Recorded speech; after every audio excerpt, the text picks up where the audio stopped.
যে অবস্থায় থাকুক না কেন, শুধু বাথরুমে না থাকলে হবে, থাকা অবস্থায় কথাবার্তা বলা নিষেধ হাদিস। এছাড়াও যে অবস্থায় থাকুক না কেন, শুধু অন্তরে অন্তরে সে পাপের স্বীকৃতি দিয়ে আল্লাহর কাছে, আল্লাহর সাথে ওয়াদা করলে হয়ে গেল। তবে নসুহ মানে আল্লাহর সাথে ওয়াদা করা, আমি এই পাপ আর করব না, তুমি আমাকে মাফ করে দাও। তবে নসুহের বাংলা সংক্ষিপ্ত বাংলা অর্থ হলো এটা। তওবা কবুল হবার প্রথম শর্ত হলো পাপের স্বীকৃতি দেওয়া, অপরাধের স্বীকৃতি দেওয়া। আমি যে ভাই অপরাধ করেছি, পাপ করেছি, এটা স্বীকৃতি দেওয়া আল্লাহর কাছে।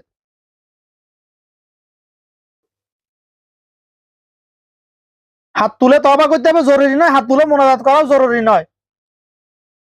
কেন বান্দার কলমের সাথে আল্লাহ পাকের কুদরত আলেমের সাথে এমন ভাবে সম্পর্ক, যেরকম একটি লাইটের সাথে একটি সুইচের সাথে সম্পৃক্ত, তার যেভাবে কানেকশন করা হয়, মাঝখানে কোনো ফাঁকা থাকা আছে? ন্যানো পরিমাণ মিলি পরিমাণ কোনো ফাঁকা আছে? ফাঁকা নাই এই লাইটের সাথে সুইচের সাথে। সেই রকম বান্দার কলমের সাথে আল্লাহ পাকের কুদরতি আলেমের সাথে ওইরকম সম্পর্ক, কানেকশন করা। হাত তোলারও প্রয়োজন নাই, মুখে উচ্চারণ জোরে জোরে বলারও প্রয়োজন হয় না, শুধু অন্তরে কলব।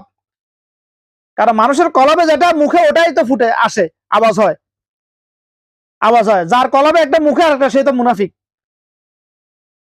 মুসলমানের কলবে যেটা মুখে ওটাই হবে, যার মুখের কথা কলবের কথা এক না, সেই হলো মুনাফিক। আমার আজকের প্রসঙ্গ মুনাফিক নিয়ে কথা বলা নয়, কারণ মুনাফিকের নিয়ে কথা বলতে বলতে বলতে আমার এই জীবন, পুরো জীবন যথেষ্ট হবে না।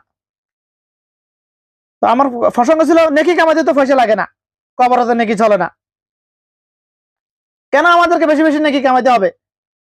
কারণ আখিরাতে সবাই আফসোস করবে, সবাই আফসোস করবে। যারা জাহান্নামী তারাও আফসোস করবে, যারা জান্নাতি তারাও আফসোস করবে।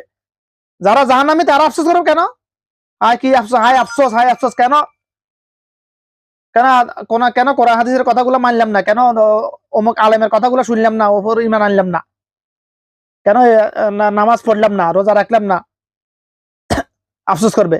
যারা জান্নাতি তারা আফসোস করবে কেন?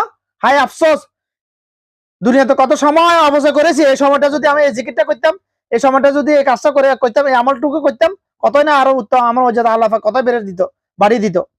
সে আফসোস করবে। এই কথাগুলো আমার মন গড়ার মতো কথা নয়, আল্লাহ রাসূল সাল্লাল্লাহু আলাইহি ওয়াসাল্লাম বলেছেন কথাগুলা। কিন্তু সবচেয়ে বড় কথা হলো নেকি কেন কামাইতে হবে আমাদেরকে বেশি বেশি? কারণ আল্লাহ রাসূল সাল্লাল্লাহু আলাইহি ওয়াসাল্লাম বলেছে, তোমরা কি জানো সবচেয়ে বড় মিসকিন কে? সাহাবীরা বলল, প্রথমে বলছে যার কাছে দেড়হাম দিনার না, টাকা পয়সা কম নাই, সে মিসকিন।